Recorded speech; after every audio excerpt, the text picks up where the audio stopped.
மாணவ நண்பர்கள் அனைவருக்கும் வணக்கம். இன்றைய தலைப்பு சிந்துவெளியும் குமரி கண்டமும் தமிழ் பண்பாட்டுடன் கொண்ட தொடர்புகள். அதை பற்றி தான் பார்க்க போகிறோம். என்னுடைய பெயர் முனைவர் கி கோவிந்தன், உதவி பேராசிரியர், தமிழ்துறை, ஜே கலை அறிவியல் கல்லூரி, புதுக்கோட்டை. இன்றைக்கி இந்த பகுதியில் ரெண்டாக பிரிச்சிடறோம். சிந்துவெளியை ஒரு நாளும் குமரி கண்டத்தை இன்னொரு நாளும் பார்ப்போம். இன்றைய வகுப்பில் சிந்து சமவெளி பகுதியினுடைய அகழ்வாய்வு, சிந்து சமவெளி மக்களினுடைய பண்பாட்டு கூறுகள், அது தமிழ் சார்ந்த பண்பாட்டு கூறுகளாக எப்படி பரிணமித்திருக்கிறது, அதற்கான அகழ்வாய்வுகள் என்ன மாதிரியான நகர்வுகளுக்கு கொண்டு வந்திருக்கிறது, தமிழ் சமூகத்தினுடைய அடிப்படை ஆதாரங்களை அது எப்படி வெளிக்காட்டுகிறது என்பதை பற்றி இன்றைய வகுப்பில் பார்க்க போகிறோம். இப்போ சிந்துவெளி அப்படிங்கிற தலைப்பில் தான் இன்றைக்கி பேச போகிறேன். நைல் நதிக்கரையின் எகிப்திய நாகரிகம் Tigris, Euphrates நதிகளினுடைய கரைகளில் Sumeria, Babylonia, Assyria நாகரிகங்கள் தோன்றியது போல் சிந்து நதியினுடைய வலது கரையில் மொஹஞ்சதாராவிலும் மேற்கு பஞ்சாபில் உள்ள ராவி நதிக்கரையில் உள்ள ஹரப்பா என்கிற இடத்துல தான் சுமார் கிட்டத்தட்ட 3000 ஆண்டுகளுக்கு முன் தோன்றியது சிந்து சமவெளி நாகரிகம் என்பதை புதைப்பொருள் ஆராய்ச்சியினுடைய ஆய்வாளர்கள் கூறுகிற கருத்துக்களை அடிப்படையாக கொண்டு நாம் அறிகிறோம். சிந்து சமவெளி நாகரிகத்தினுடைய காலத்தை செம்பு காலம் என கூறுகிறார்கள். சிந்து சமவெளி நாகரிகத்திற்கான அடிப்படை ஆதாரங்களை இப்போ என்னென்னு பார்க்க போகிறோம். நல்லா கவனிங்க. அடிப்படை ஆதாரம் இதுதான் தமிழ் சமூகத்தினுடைய நம் தமிழ் சமூகம் கடந்து வந்த பாதைக்கான அடிப்படை ஆதாரங்கள். அதாவது சிந்து சமவெளி நாகரிகத்தினுடைய அடிப்படை ஆதாரங்கள். தமிழ் சமூகத்தினுடைய எச்சம் தான் நம்ம பேசிகிட்டு இருக்கோம். இப்போ அதனால தான் 20ஆம் நூற்றாண்டினுடைய ஆரம்பம் வரையில் நாம் இந்த நாகரிகத்தை பற்றி தெரியல யாருக்கும். 20ஆம் நூற்றாண்டினுடைய தொடக்க காலம் வரைக்கும் சிந்து சமவெளி நாகரிகத்தை பற்றி யாருக்கும் அது பெரிய அளவில் பேசப்படல. முதல் 1928ஆம் ஆண்டு வரை இதை பற்றி நம்ம அறியவில்லை. அதுக்கு பிறகு கிபி 1921ஆம் ஆண்டு நம் நாட்டினுடைய தொல்பொருள் ஆராய்ச்சி இலாக்கா அதிகாரிகள் அங்கு பூமியை தோண்டி ஆராய்ச்சியை மேற்கொள்கிறாங்க. அப்போது புதையுண்ட நகரங்களை மக்கள் உபயோகப்படுத்திய பாண்டங்களையும் கருவிகளையும் முத்துரைகளையும் கண்டுபிடிக்கிறாங்க. அப்போ தான் கண்டுபிடிக்கிறாங்க 1921. இந்த நாகரிகத்தை கண்டுபிடிக்க உதவிய பெருமையை John Marshall, R B Dayaram Sahni, M S Vats, R D Banerji, E J Mackay, Sir Mortimer Wheeler முதலிய சரித்திர ஆராய்ச்சியாளர்களையே இது சாரும். 1921 இவங்களுடைய கடுமையான முயற்சியால் தான் இது வெளி உலகத்துக்கு வருது. இவர்களுடைய கண்டுபிடிப்பு பற்றிய கட்டுரைகள் லண்டன் நியூஸ் என்ற செய்தித்தாளில் ஜன் மார்ஷல் என்பவரால் எழுதப்பட்ட பின்னரே எல்லோருக்கும் படிப்படியாக இது தெரிய வருது. 1934 மீஏ மஜும்தார் என்பவர் அகழ்வாராய்ச்சி செய்யப்பட்ட 15 இடங்களை பற்றிய நிகழ்வுகளை சேர்த்து ஒரு நூலாக வெளியிடுறாரு. சிந்து சமவெளியினுடைய பரப்பும் தன்மையும் எப்படி இருக்குது அப்படின்னு இப்போ பார்க்குறோம். சிந்து சமவெளி நாகரிகம் ஹரப்பா நாகரிகம் என்று அழைக்கப்படுகிறது. புதைப்பொருள் ஆராய்ச்சியாளர்கள் கதிரியக்கமுள்ள கார்பன் முறையை வைத்து காலத்தை கணிக்கும் புதிய தொழில்நுட்ப முறையை பயன்படுத்தி சிந்து சமவெளி நாகரிகத்தினுடைய காலத்தை கிமு 3250க்கும் கிமு 2750க்கும் இடைப்பட்ட காலத்தில் அமைந்துள்ளன என்கிற கருத்துக்கு வர்றாங்க அவங்க. அரபிக்கடல் வரையிலும் தெற்கே தப்தி நதி, குஜராத் வரையிலும் இந்த நாகரிகம் பரவி இருந்ததை கண்டு முதல்ல கண்டு வியப்படைகிறாங்க. மொஹஞ்சதாரோ, ஹரப்பா தவிர சிந்து மாநிலத்தினுடைய சான் ஹீதாரோ, லொஹம், பாலுஸ்தானில் உள்ள நல்கெலட், குஜராத் மாநிலத்தில் உள்ள ரங்பூர், லோத்தால், ராஜஸ்தானில் உள்ள காளி பங்கன் ஆகிய இடங்களிலும் சிந்து சமவெளி நாகரிக சின்னங்கள் கிடைப்பதற்கான ஆதாரங்களை அவங்க எடுத்திருக்கிறாங்க. மொத்தத்தில் சிந்து சமவெளி நாகரிகம் மேற்கிலிருந்து கிழக்காக நகர்ந்து வடக்கிலிருந்து தெற்காக 1100 கிலோமீட்டர் பரப்பளவில் இது திட்டமிடப்பட்டு அமைக்கப்பட்ட சிறந்த நகர நாகரிக ஆரிய நாகரிகம் அல்லாதது, ஆரிய நாகரிகத்திற்கு முற்பட்டது என்கிற கருத்தையும் இவங்க முன்வைக்கிறாங்க.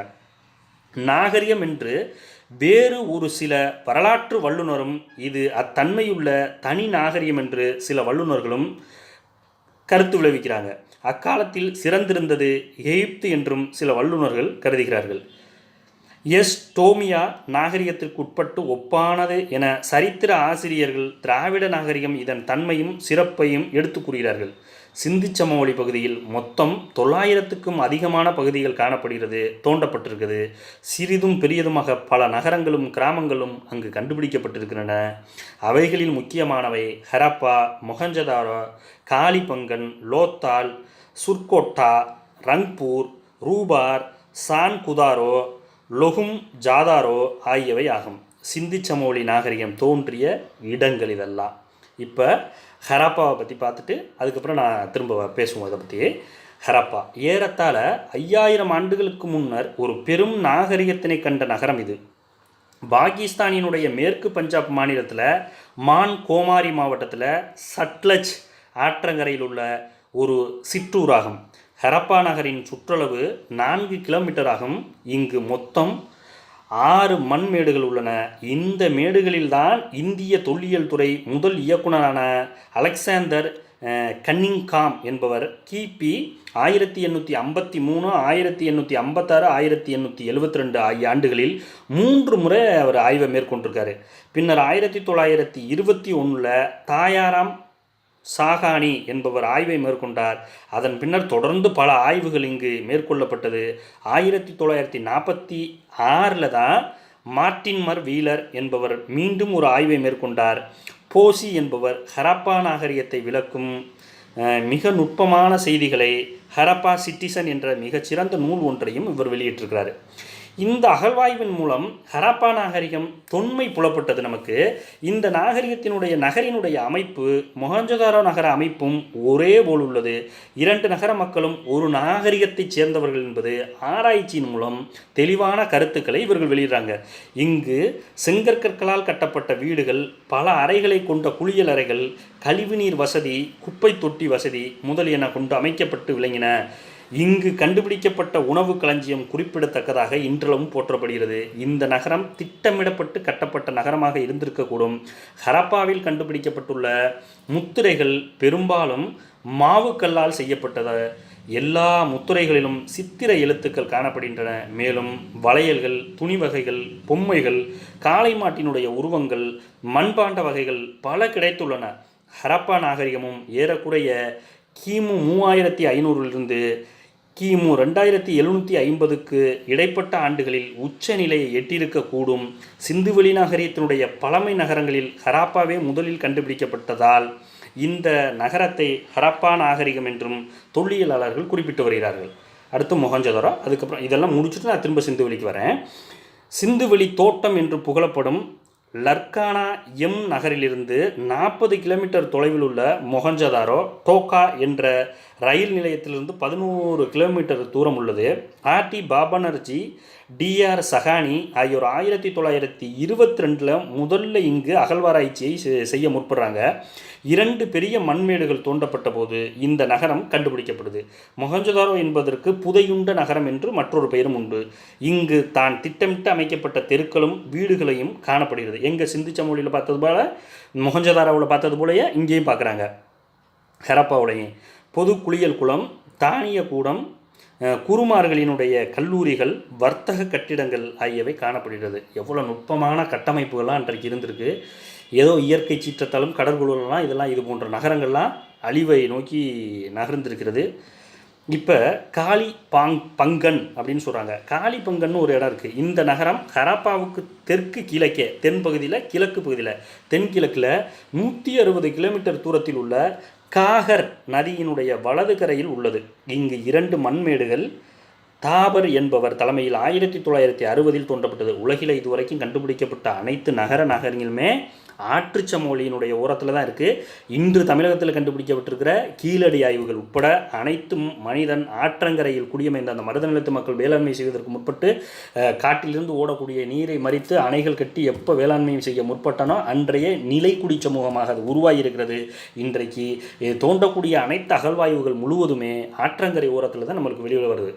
இங்கு காணப்படும் சுட்ட செங்கற்களினுடைய அளவு 30 × 20 × 10 சென்டிமீட்டர் ஆகும். இங்கு 2 பெரிய தெருக்கள் காணப்படுகிறது. இதுவும் பிளான் பண்ணி திட்டமிட்டு கட்டப்பட்ட பல வீடுகள் இங்கு இருக்கிறது. ஆனால் இங்கு தெருக்களில் கழிவு நீர்கள் செல்லும் சாக்கடை வசதி காணப்படவில்லை என்பது குறிப்பிடத்தக்கது. மேலும் இங்கு பல அக்னி குண்டங்கள் காணப்படுகிறது. ஆனால் அதன் அருகே வழிபாட்டு பொருட்கள் எதுவும் காணப்படவில்லை. ஆனால் அதன் அருகே மண்பாண்டங்கள், எடை கற்கள், செம்பு தகடுகள், மீன் பிடிக்கக்கூடிய தூண்டில் முள்கள் போன்றவை கண்டெடுக்கப்பட்டிருக்கிறது. பல உருவங்களை கொண்ட ஏராளமான முத்திரைகள் இங்கு கண்டெடுக்கப்பட்டன.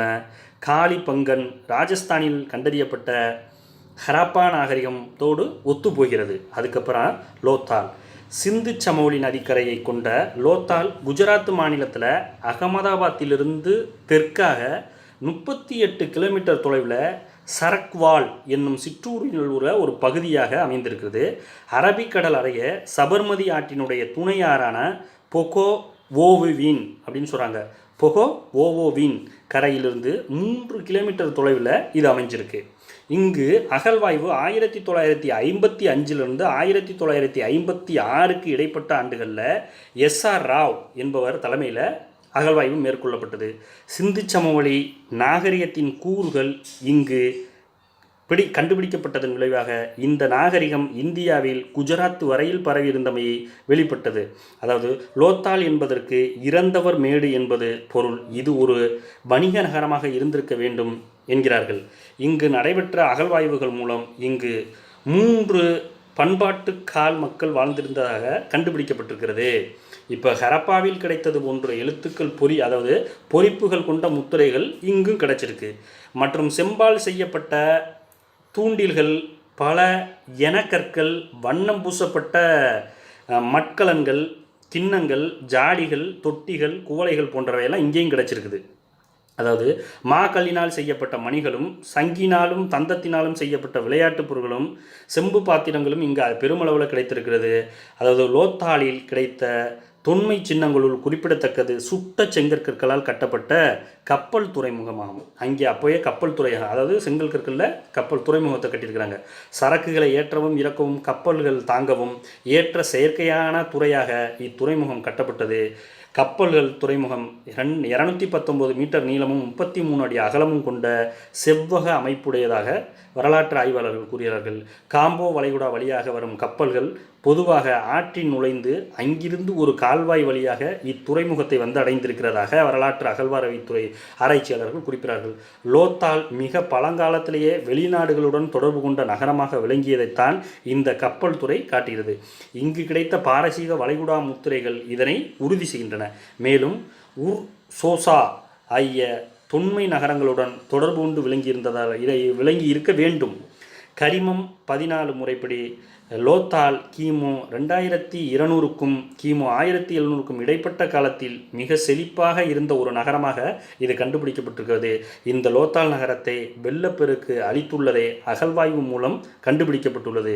இவை தவிர சுர்கோட்டா டாகு என்ற பகுதி குஜராத்தில் உள்ள கச்சி மாவட்டத்தில் உள்ளது. இங்கு 1964 ஜெகாபதி ஜோஷி என்பவரால் அகழ்வாராய்ச்சி மேற்கொள்ளப்பட்டது. இங்குதான் குதிரையினுடைய எலும்பு கூடுகள் கண்டுபிடிக்கப்பட்டிருக்கின்றன. ராங்பூர் என்ற இடத்தில் SR ராவ் என்பவரால் 1953 அகழ்வாய்வு செய்யப்பட்டுள்ளது. இப்போ சிந்து சமவெளி நாகரிகத்தை ஒப்பிட்டு இதெல்லாம் சிந்து, இப்போ நான் இது மொஹஞ்சதாரோ, ஹரப்பா, லோத்தால் இதெல்லாமே இப்போ நம்ம 1921 22 தொடங்கி 1928 வரை சிந்து சமவெளி ஆராய்ச்சி நடைபெற்றது. சிந்து மாநிலத்தின் சிந்து நதிக்கரையில் மொஹஞ்சதாரோவும் சிந்து நதிக்கரையிலுடைய கிளைகளும் ஒன்றாக ரவி என்ற ஆற்றங்கரை ஓரமாக இருந்துச்சு அப்படிங்கிற கருத்தை நான் இது எதுக்கு இதெல்லாம் சொல்ல வரேன் அப்படின்னா, சிந்து சமவெளி நாகரிகத்தினுடைய அகழ்வாய்வு தோன்றப்பட்ட பொழுது அதற்கு இந்த சிந்து சமவெளி நகரத்தில் இருந்த நகர அமைப்புகள் தான் இந்த மொஹஞ்சதாரோ, ஹரப்பா போன்ற நாகரிகங்களுடைய அகழ்வாய்வு அகழ்வாய்வின் மூலம் கிடைக்கப்பட்ட பொருள்களும் ஒருமுகமாக இருக்குது. எல்லாமே வந்து ஒன்றோடு ஒன்று தொடர்புடையதாக இருக்குது. இப்போ சிந்திச்சமௌலி நகரத்தினுடைய நகர அமைப்புக்குள்ளே வரான். சிந்திச்சமௌலி நகரத்தினுடைய நகரம் அமைப்புக்கு முன்னாடி சிந்திச்சமௌலி நகரத்தினுடைய சிறப்பு அம்சம் தான் இப்போ அதுதான் நகர அமைப்பு. அதாவது நகரங்கள் அமைத்து ஆரியர்கள் வருகைக்கு முன் 1000 ஆண்டுகளுக்கு முன் வாழ்ந்த மக்களாக இருக்க வேண்டும். நகரில் மீண்டும் மண்டபம் இருந்திருக்கிறது. இம்மண்டபம் 100 அடி நீளமும் 108 அடி அகலமும் உடையது. சுற்றிலும் படிக்கட்டுகளும் அறைகளும் கொண்டது அப்படிங்கிறத பேச வரான். இப்போ நகரத்தினுடைய அமைப்பு சிட்டி. மொஹஞ்சதாரோ உலகிலேயே முதலில் திட்டமிட்டு அமைக்கப்பட்ட நகரம். வேறு எங்கேயும் அது மாதிரியான அகழ்வாய்வில் கண்டுபிடிக்கப்பட்ட அகழ்வாய்வு பொருள்களையும் வைத்தும் அந்த மண் புதர்களுக்குள்ளே கிடக்கிற பழைய நகரத்தை தோண்டி பார்க்கும் பொழுது இதுபோல் வேறு எங்கேயுமே இல்லை. இது திட்டமிட்டு அமைக்கப்பட்ட ஒரு நகரம். இந்த நகரத்தில் கோட்டை பகுதிகள் நகர பகுதி என 2 பகுதிகளாக பிரிக்கப்பட்டிருக்கு. இப்போ கோட்டை பகுதியில் அரசர்களும் நகர பகுதியில் மக்களும் வாழ்ந்திருக்கிறார்கள். அதாவது இன்றைக்கி நம்ம 21ஆம் நூற்றாண்டில் வீதிகளுடைய அமைப்பு வீடுகளினுடைய மாடல் கட்டமைப்பு அதெல்லாம் வந்து பொறியாளரை கொண்டு நம்ம இன்றைக்கி நாகரிகத்துக்கு ஏற்ப. ஆனால் அன்றைய தொழில் சமூகம் எந்த அளவுக்கு நாகரிகத்தோடு வாழணுமோ அந்தளவுக்கு அவனுடைய நகர கட்டமைப்பு ரொம்ப அருமையாக கட்டமைச்சிருக்கிறான். அதை நம்ம பார்க்கணும். விஸ்திரமாகவும் பல வசதிகளை கொண்டதாகவும் சுற்றுச்சுவர்கள் உள்ளதாக காட்சியளிக்கிறது. குடியிருக்கும் வீடுகள் பெரிதும் சிறிதுமாக நிறையா இருந்திருக்கு. 2 அறைகள் உள்ள வீடுகளும் மேல் மாடிகளை கொண்ட வீடுகளும் அன்றைய சிந்துவெளியில் இருந்திருக்குது. ஜன்னல்களும் கதவுகளும் பொருத்தப்பட்டிருக்கின்றன. ஒவ்வொரு வீட்டினுடைய நடுவிலும் திறந்த முற்றம் இருந்திருக்கிறது. தெருவோர சுவர்களில் ஜன்னல்கள் இல்லை. ஒவ்வொரு வீட்டிலையும் வந்து கிணறுகள் குளியல் அறைகள் உள்ளது. இன்றைக்கி இப்போ பார்த்தீங்கன்னா நிறையா கிராமங்களில் பழைய புரதான வீடுகள்லாம் இருந்துச்சுன்னா பார்த்தோம்னா கொல்லைப்புறத்தில் கண்டிப்பாக ஒரு கிணறு இருக்கும். அதுதான் அதாவது மரபாக வச்சுருந்தாங்க அவங்க. வீடு பக்கத்தில் கண்டிப்பாக நீர் ஊற்று இருக்கணும். அது வந்து ஒரு நம்பிக்கை, நீர் ஊற்று இருக்கணுங்கிற. நீங்கள் பழைய காலத்து வீடுகள் எல்லாத்தையும் பார்த்தீங்கன்னா தெரியும். வீட்டினுடைய நடுவில் ஒரு முற்றம் இருக்கும். மழைநீர் உள்ளே வந்து 4 பக்கமும் வடிந்து போவதற்கான வடிகால் குழாய் அமைக்கப்பட்டிருக்கும். மழைநீர் வீட்டு பகுதியில் மையப்பகுதியில் கம்பிகளால் வேயப்பட்ட அந்த மழை தண்ணி சூரிய ஒளி உள்ளே வர மாதிரி இருக்கும். வீட்டினுடைய புறப்பகுதியில் பார்த்தீங்கன்னா ஒரு கிணறு இருக்கும். அந்த கிணறுல தண்ணி எடுத்து சமைக்கிறது குளிக்கிறதுக்காக பயன்படுத்துகிற மரபு அன்னைக்கு இருந்திருக்கு. அதை தான் இங்கேயும் நம்ம பார்க்க முடியுது. ஒவ்வொரு வீட்டிலும் கிணறுகளும் குளியல் அறைகளும் உள்ளன. கழிவு நீர் தெருவில் உள்ள சாக்கடையுடன் கலந்தது. இன்றைக்கி நம்ம வந்து 21ஆம் நூற்றாண்டில் பாதாள சாக்கடைங்கிற மிகப்பெரிய ஒரு திட்டத்தை அமல்படுத்திகிட்டு இருக்கு நாகரிகம். இது நாகரிகத்தினுடைய ஒரு எச்சம் தான். இருந்தாலும் அன்றைக்கு வீட்டினுடைய கழிவுகள் தெரு வழியாக வந்து கழிவு நீர் வெளியேற்றுவதற்கான கழிவு வாய்க்கால்கள் அமைக்கப்பட்டு ரொம்ப நாகரிகமாக வாழ்ந்திருக்கிறார்கள் என்பதற்கான அடிப்படை ஆதாரம் சிந்திச்சமௌலி ஆய்வில் கிடைக்கப்பட்ட அனைத்து விதமான கல்வெட்டுகளையும் நம்ம எடுத்து பார்க்கும்போது தெரியும். நீங்கள் பார்த்தீங்கன்னா இப்போ இந்த ஃபோட்டோவில் பார்த்தா தெரியும். இந்த பக்கத்தை பாருங்களேன், இது வந்து நகர கட்டமைப்பு. அது கீழே பாருங்கள், இதெல்லாம் வந்து இந்த கழிவு நீர் தொட்டிகள். இதெல்லாம் அன்றைக்கே இட்டிகைன்னு சொல்லுவாங்க சங்க இலக்கியத்தில். அதுதான் செங்கல் கற்கள். அன்றைக்கே செங்கல் கற்களை கொண்டு கட்டக்கூடிய அந்த கட்டட அமைப்புகள்லாம் இருந்திருக்கு. அதான் சொல்கிறேன், கட்டிடங்கள் தெருக்கள் சாக்கடை போன்றவை கட்டுவதற்கு செங்கற்கற்களை பயன்படுத்தியிருக்கிறாங்க. அதை தான் நான் முதல்ல சொன்னேன். அவங்க செங்கற்கற்களை பயன்படுத்துகிற அந்த ஆற்றல் அன்னைக்கு அறிஞ்சிருக்கிறாங்க. அரண்மனை போன்ற பெரிய கட்டிடங்கள் பல இருந்திருக்கிறது. இதன் உபயோகத்தை பற்றி தெளிவான கருத்துக்கள் இல்லை. அதை கண்டுபிடிச்ச வரைக்கும் கிடைக்கக்கூடிய தகவல்களை இது எந்த மாதிரி உபயோகப்படுத்தினாங்கிறதுக்கான ஆதாரம் நம்மள்கிட்ட இல்லை. அதாவது ஹரப்பாவில் மிகப்பெரிய தானிய களஞ்சியம் ஒன்று உள்ளது. இந்த பகுதியில் பாருங்களேன், இந்த குதிர் மாதிரி ஒரு பகுதி இருக்கு பாருங்க. இது மாதிரி செங்கற்கற்களில் கட்டி அதில் தானியத்தை சேமித்து வைக்கிற மரபும் தமிழர்கள்ட்ட இருந்திருக்கு. ஹரப்பாவின் கண்டுபிடிப்புகளில் இது மிக முக்கியமான மைல்கல்லாக பார்க்கப்படுது. இதற்கு பிறகு 169 அடி நீளமும் 135 அடி அகலமும் உள்ள எலிகள் புகுந்து தானியங்களை சேதப்படுத்தா வண்ணம் கட்டப்பட்டிருக்குது. தானிய களஞ்சியம் வரியாக பொருள் சேமித்து வைக்கப்பட்ட இடமாகவும் அது கருதப்பட்டிருக்குது. வாழ்க்கை வசதி நிரம்பியது இது போன்ற நகரம் ஒன்றை பண்டைய காலத்தில் காண்பது அரிது. சிந்துவெளி நகர அமைப்பு லங்காஷியர் மான்செஸ்டர் ஆகிய நகரங்களினுடைய அமைப்பை போல் உள்ளது என்று ஜான் மார்ஷல் கூறியிருக்கிறார். அடுத்து அதனுடைய தெருக்கள் எப்படி இருக்குது அப்படின்னு பார்க்க போகிறோம். தெருக்களை நம்ம இப்போ தெருக்கள் வந்து எப்படி இருக்குது அப்படின்னு பார்க்க போகிறோம். அதாவது தெருக்கள் தெற்கு வடக்காகவும் கிழக்கு மேற்காகவும் அமைந்திருந்தன. அவை ஒன்றை ஒன்று செங்கோணத்தில் சந்தித்தன. ஒன்றை ஒன்று ஒரு தெருக்களோடு மற்றொரு தெருக்களான இணைப்பு முறை இப்போ தெருக்கு நம்ம புதுக்கோட்டை மாவட்டத்தை ரொம்ப சிறப்பாக பேசுவாங்க. உலகளாவிய அளவில் வந்து தெருவினுடைய அமைப்பு. நீங்கள் புதுக்கோட்டையில் எந்த ஒரு பகுதிக்கு போனாலும் மெயின் ரோட்டுக்கு வர்றது ரொம்ப எளிமையாக இருக்கும். ஏன்னா தெருக்களினுடைய இப்போ நான் வந்து இந்த கீழராஜாவதி மேல்ராஜாவதி அந்த பகுதியை மட்டும் சொல்கிறேன். இப்போ நகரத்தை விட்டு வெளியில் விஸ்தாரிப்பாக செஞ்சுருக்காங்கல்ல அந்த பகுதியில் ஆரம்ப காலகட்டத்தில் இந்த புதுக்கோட்டையினுடைய பகுதியில் நீங்கள் எந்த வீதியில் வேணாலும் போயிட்டு திரும்ப வந்து பாதை தெரியாதவர்கள் கூட மெயின் ரோட்டுக்கு ஈஸியாக வந்துடலாம். அந்தளவுக்கு வீதிகளினுடைய கட்டமைப்பு ரொம்ப அருமையாக இருக்கும். அதுபோல தான் ஹரப்பா நாகரிகத்தினுடைய அந்த தெருக்கள் வந்து தெற்கு வடக்காகவும் கிழக்கு மேற்காகவும் கட்டமைச்சிருக்கிறாங்க. அவை ஒன்றை ஒன்று செங்கோணத்தில் சந்தித்தன. பெரிய தெருக்களும் சிறிய தெருக்களாகவும் கட்டமைச்சிருக்கிறாங்க. நகரத்தினுடைய முக்கிய தெருக்கள் வந்து 33 அடி அகலம் உள்ளதாக இருந்திருக்கிறது.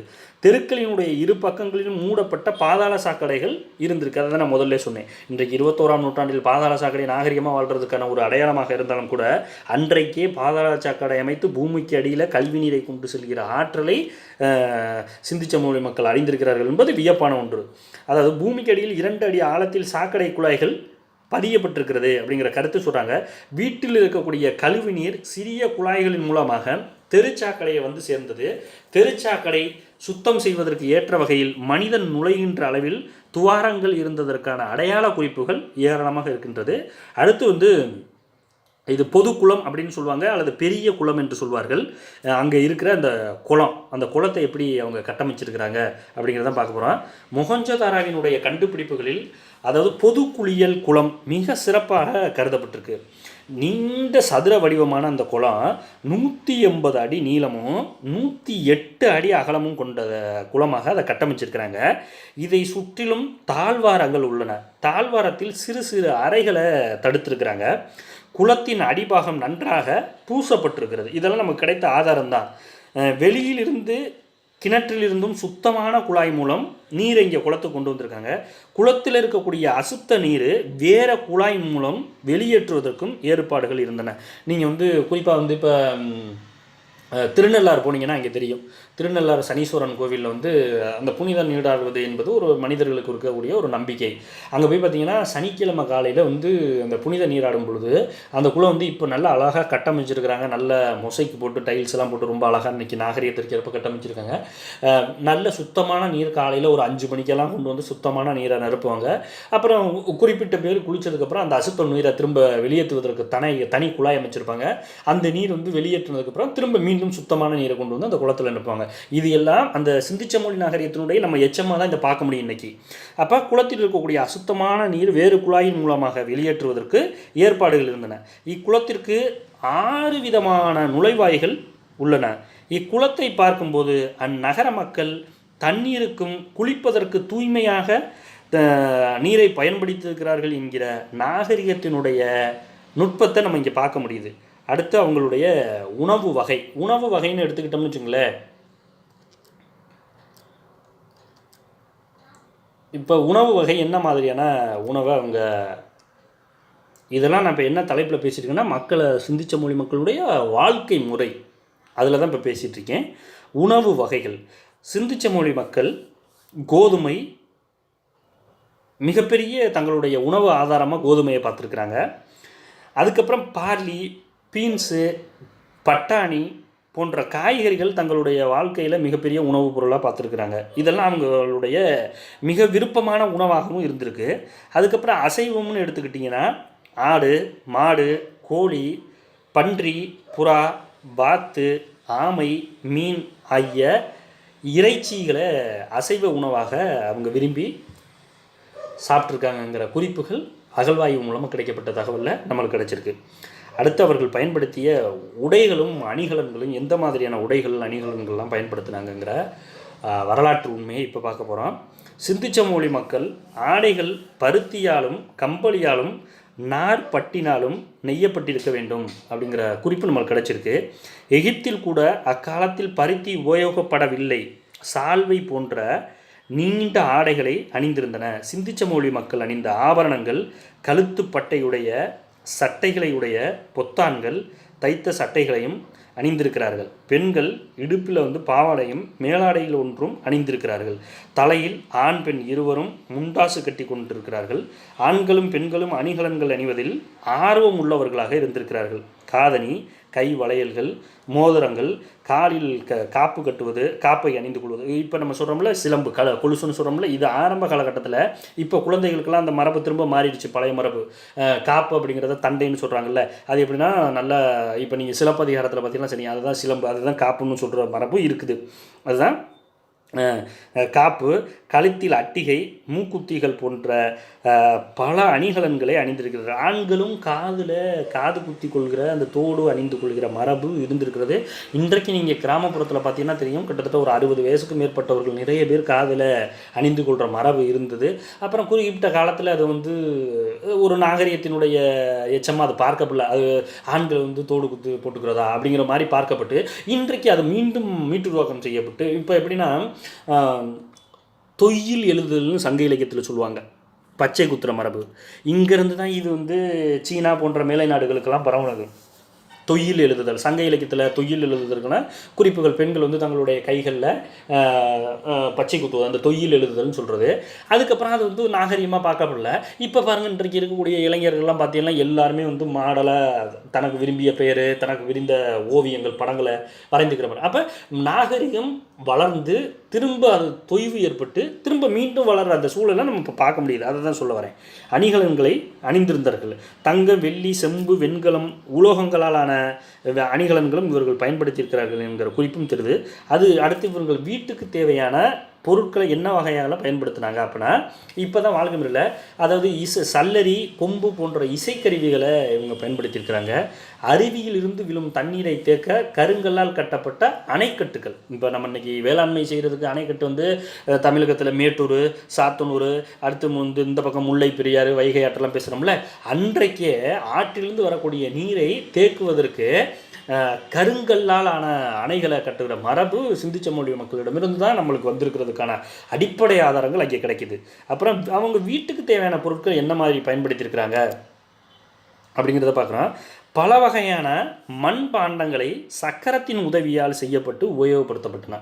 சக்கரம் கண்டுபிடிக்கப்பட்ட, அதனால் நான் முதல்ல சொன்னேன் செம்பு காலம்னு. சில மண்பாண்டங்களில் வர்ணம் பூசப்பட்டிருக்கிறது, ஓவியங்கள் வரையப்பட்டிருக்கின்றன. பளபளப்பாக இருக்கிற தொழில்நுட்பத்தை அவங்க கற்றுருக்குறாங்க. பானைகள் முதல்ல கரடு முரடெல்லாம் இருந்துச்சு, அதுக்கப்புறம் அதை எப்படி வளவளப்பாக உருவாக்குறது, அதாவது நாகரிகத்தினுடைய வளர்ச்சி தொழிலுடைய வளர்ச்சியாகவும் பார்க்கலாம்.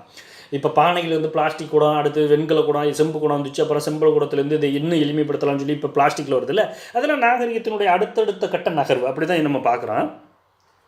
அதுக்கப்புறம் அதாவது வெண்கலம், தாமிரம், வெள்ளி, பீங்கான் இவைகளினால் செய்யப்பட்ட தட்டுகள், கிண்ணங்கள், கோப்பைகள், ஆப்பை, ஜாடி போன்றவையெல்லாம் கிடைச்சிருக்குது.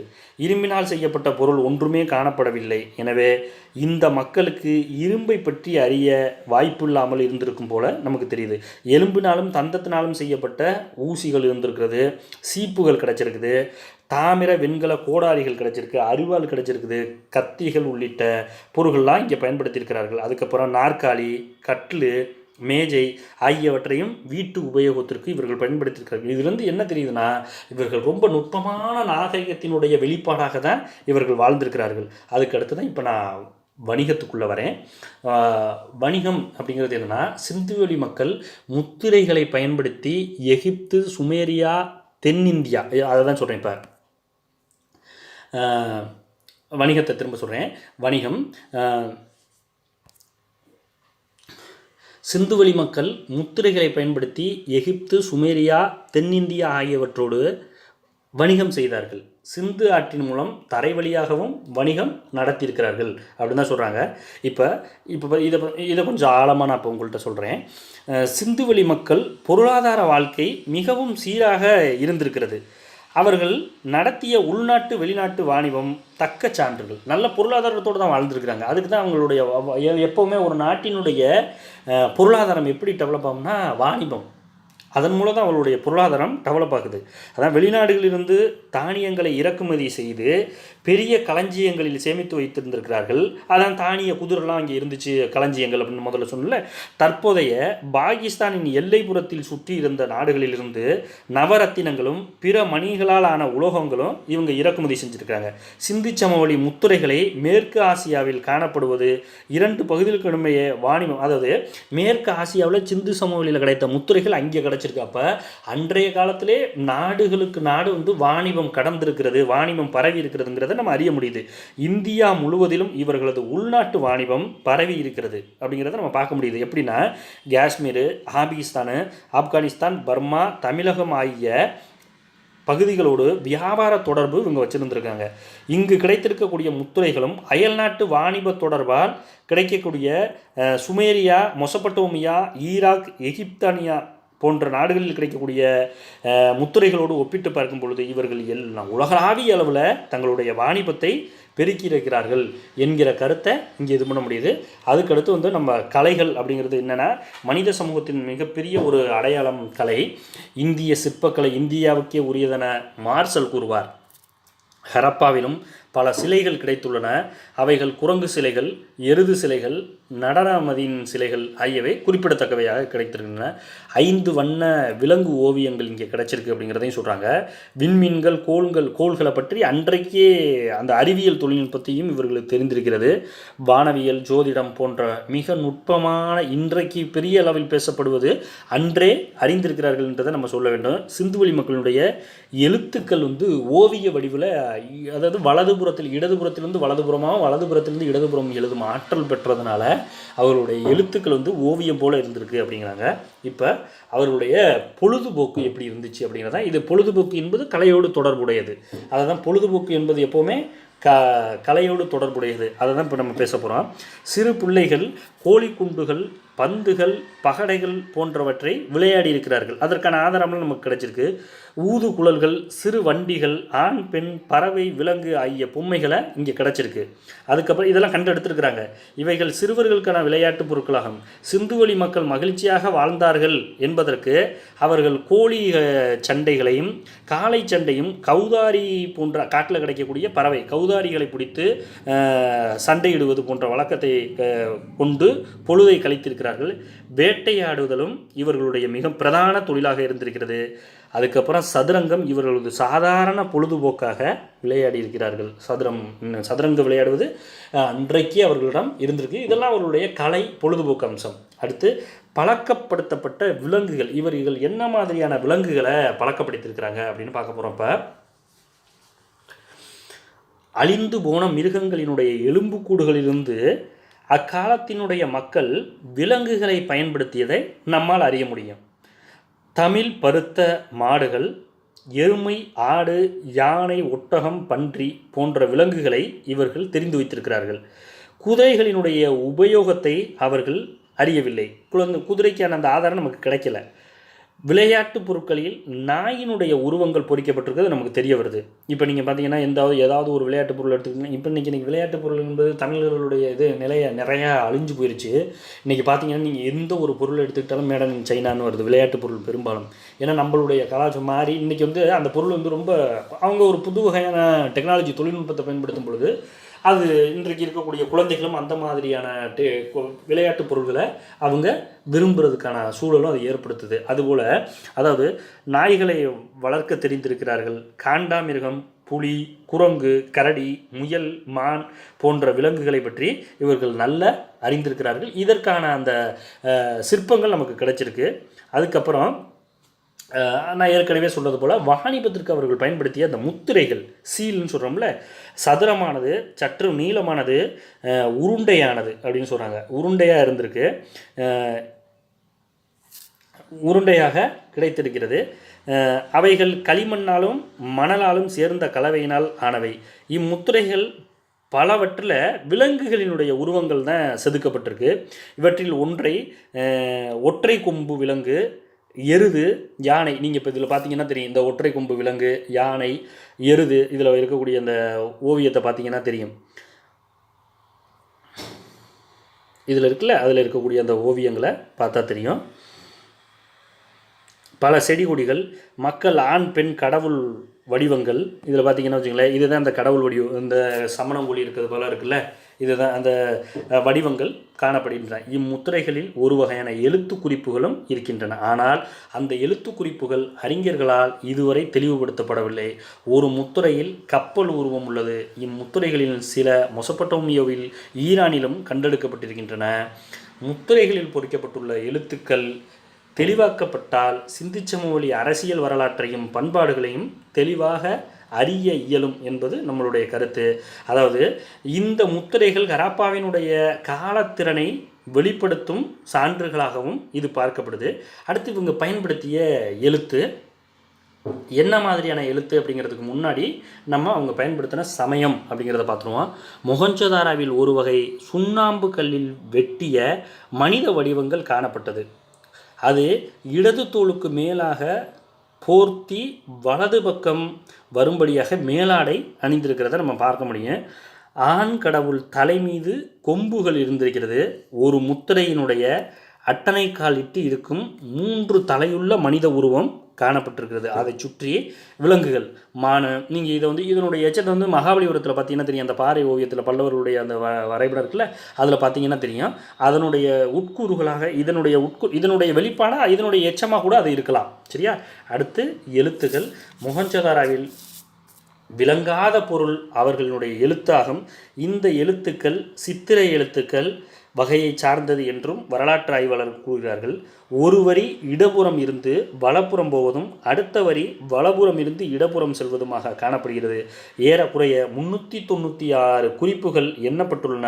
வரிகள் குறியே உள்ளதாக வரலாற்று குறிப்புகள் தருகின்றன.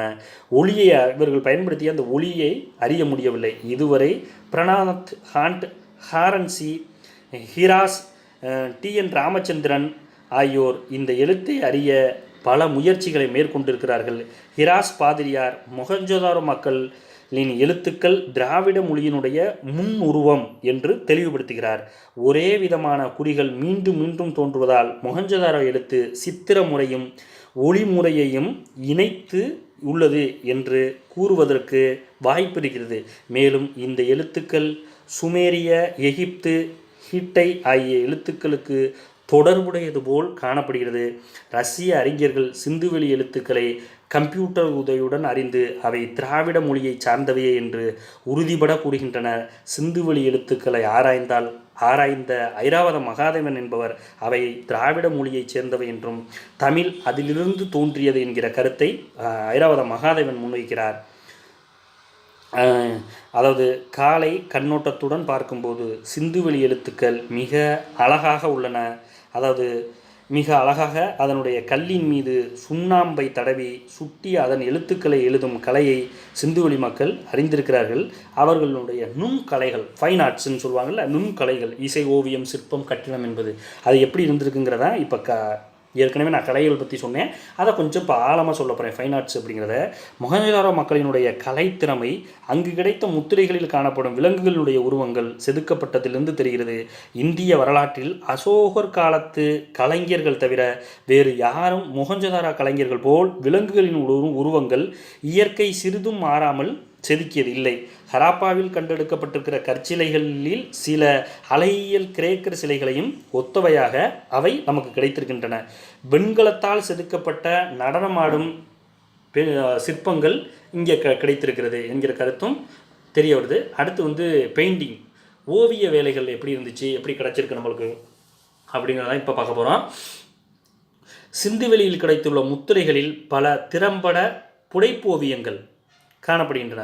3 முகங்களை உடைய உருவம், கொம்புள்ள தேவதைகள், புலிகள், ஆடு மாட்டு கொம்புகள், வாளும் உடைய மாந்தர்களினுடைய உருவம், மனிதனுக்கு வாள் இருப்பது போல போன்ற விந்தையான ஓவியங்கள் இம்முத்திரைகளில் காணப்படுகிறது. சிந்துவெளி மக்கள் ஓவிய கலையை நன்கு கற்று தேர்ந்திருக்கிறார்கள் என்பதையும் நாம் அறிய முடிகிறது. அடுத்து சிந்துவெளி மக்களுடைய அளவை முறை எப்படி அளந்தாங்க. சிந்துவெளி மக்கள் நிறுத்தல் அளவையும் முகத்தல் அளவையும் நன்கு அறிந்திருக்கிறார்கள். ஒரு சிப்பியில் 0.64 அங்குல அளவுக்கு ஒன்றாக வரையும் காணப்படுகிறது. 9 அலகுகள், 5வது அலகில் ஒரு புள்ளியும் காணப்படுவதால் அம்மக்கள் தசம முறையை பற்றி அறிந்திருக்கிறதுக்கான வாய்ப்புகள் ஏராளமாக கிடைக்கிறது. அதுக்கடுத்து அவர்கள் எப்படி இறந்தவர்களுடைய உடல்களை அடக்கம் செய்தார்கள் என்கிறத இப்போ பார்க்க போகிறோம். இறந்தவர்களுடைய உடல்களை 3 வழிகளில் அடக்கம் செய்தன. முழு உடலையும் அப்படியே புதைத்தன. உடலை பறவைகளுக்கும் விலங்குகளுக்கும் தின்ன கொடுத்து எஞ்சிய எலும்புகளை ஜாடியில் வைத்து புதைத்திருக்கிறார்கள். உடலை எரித்து பின் கிடைக்கும் சாம்பலை தாளிகளில் வைத்தும் புதைத்திருக்கிறார்கள். இவரது சவக்குழிகளை ஆராயும் போது மறுமையில் இவர்கள் நம்பிக்கை உடையவர்கள் என்பதும் தெரிய வருகிறது. இப்போ தான் நான் இறுதியாக சமயத்துக்குள்ளே வரேன். இதை பற்றி நான் ஏற்கனவே சமயத்தை பற்றி சொன்னேன். இப்போ நான் அந்த சமயத்தினுடைய நுட்பத்தை பற்றி தெளிவாக சொல்லிடுறேன். ஹரப்பா, மொஹஞ்சதாரோ ஆகிய இடங்களில் கண்டெடுக்கப்பட்ட முத்திரைகளின் மூலமாகவே மக்கள் சமயத்தை பற்றி ஓரளவு அறிய முடிகிறது. மற்றபடி அவர்களுடைய சமயத்தை பற்றி அறிய போதிய சான்றாதாரங்கள் நமக்கு கிடைக்கல. கோவில்களினுடைய சிந்துவெளியில் இருந்ததற்கான அறிகுறிகளும் இல்லை. பல தேவதைகளை சிந்துவெளி மக்கள் வணங்கி இருக்கிறார்கள். நரபலியிட்டு சக்தியை அவர்கள் வணங்கியிருப்பதற்கான ஆதாரங்கள் நமக்கு கிடைக்கிறது. கடவுளுக்கு ஆடுகளை பலியிட்டிருக்கிற மரபும் அறிந்திருக்கிறார்கள். ஒரு முத்துரையில் காணப்படும் உருவம் தவக்கோலம் அல்லது யோக நிலையில், நான் அதை ஏற்கனவே சொன்னேன், திரும்பவும் இப்போ அந்த இடத்துல இருக்கேன். அந்த பிக்சரை பார்த்தீங்கன்னா தெரியும். தவக்கோலம், இப்போ யோகா உட்காந்து செய்கிறாங்களா அதுபோல், அதாவது தவக்கோலத்தில் இருப்பது போல் இருக்குது. இரு பக்கங்களிலும் யானை, புலி, காண்டாமிருகம் போன்ற உருவங்கள்லாம் பொறிக்கப்பட்டிருக்கிறது என்கிற செய்தியை நம்ம பார்க்குறோம். ஜன்சான் மார்சல் போன்றவர்கள் சிவனின் உருவம் என்றும் இதனை கருதுகிறார்கள். பசுபதி அல்லது விலங்குகளினுடைய தலைவன் என்றும் இதை கூறுகிறார்கள். இதனால் சிந்து மக்கள் சைவத்தை பின்பற்றினர் என்று கூறப்படுகிறது. இந்து மத சம்பிரதாயங்கள் பல அன்றைய மக்களால் கடைபிடிக்கப்பட்டிருக்கின்றன. உதாரணமாக லிங்கம், மரம், நீர், பாம்பு, நெருப்பு, காடு, மலை, ஆறு ஆகியவற்றை வணங்கியிருக்கிறார்கள். எருதையும் புனிதமாக கருதியிருக்கிறார்கள். ஆகவே சிந்து சமவெளி மக்களுடைய சமய கருத்துக்களுக்கு இன்றைய இந்து கோட்பாட்டுக்கும் நெருங்கிய தொடர்பு இருப்பதை ஓரளவு யூகிக்க முடிகிறது. இதுவரை சிந்து சமவெளி நாகரிக மக்களுடைய வாழ்வியலினுடைய கட்டமைப்பை தொடக்கம் முதல் பார்த்து வந்தோம். மீண்டும் அடுத்த வகுப்பில் குமரி கண்டத்தை பற்றி பார்க்க போகிறோம். மீண்டும் சந்திப்போம். நன்றி.